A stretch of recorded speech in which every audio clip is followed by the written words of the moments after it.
Welcome to our trading channel. This is Jenny from peakbinaryoption.com. Today USD JPY shows a major upward trend in past hours. There is a pullback at the level of 154. So I placed a short position.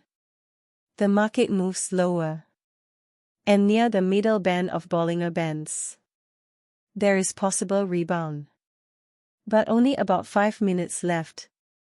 I will wait for longer and monitor the market movement closely. If there is rebound, I will close the position before expiry to lock profits.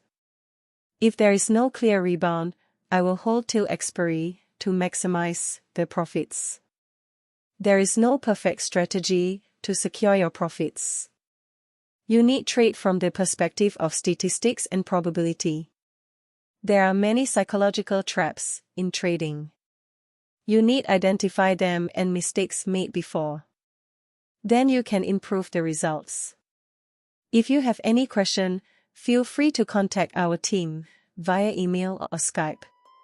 Thanks for watching and wish you succeed in trading.